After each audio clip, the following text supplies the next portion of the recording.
చూడండి, అంత మత్తులో ఉంది. నేను బయటికి వెళ్తున్నాను, చిన్న పని ఉంది అని మాట్లాడుకుంటున్నాను. ఈలోపు దీనికి ఏం అర్థమైపోయిందో ఆ నిద్దట్లోనే లేచి మరీ చూసేస్తుంది. ఎక్కడికి వెళ్ళకూడదు మమ్మీ, ఎక్కడికి వెళ్ళకూడదు, నీతోటే ఉండాలా, ఉండి వచ్చేస్తాను బేనే. చూడు అంత నిద్దట్లో కూడా ఎలా చూస్తుందో అండి. ఉండు, నేను వచ్చేస్తాను బేనే, ఎక్కడికి వెళ్ళిపోను.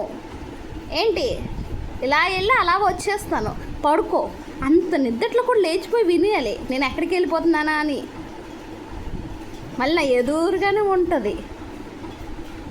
బుస్టర్ బాబు, బజ్జ బజ్జ బజ్జ. నేను వెళ్ళిన ఎక్కడికి వెళ్ళను, నిన్ను వదిలేసి. ఓకేనా, ఇక్కడే ఉంటాను. ఓకేనా, ఓకే బజ్జ. మంచి మత్తు నిద్రలో ఉంది. అంత నిద్రలో కూడా అన్నీ గమనిస్తుంది నేను ఎక్కడికి వెళ్ళిపోతానా అని. ఇంకా ఎక్కడికి వెళ్ళిపోలేదు, ఇక్కడే ఉన్నాను. ఓకేనా, వెళ్ళినా ఎక్కడికి వెళ్ళను, అలా షాప్కి వెళ్ళి ఇలా వెళ్ళి అలా వచ్చేస్తాను. ఓకే.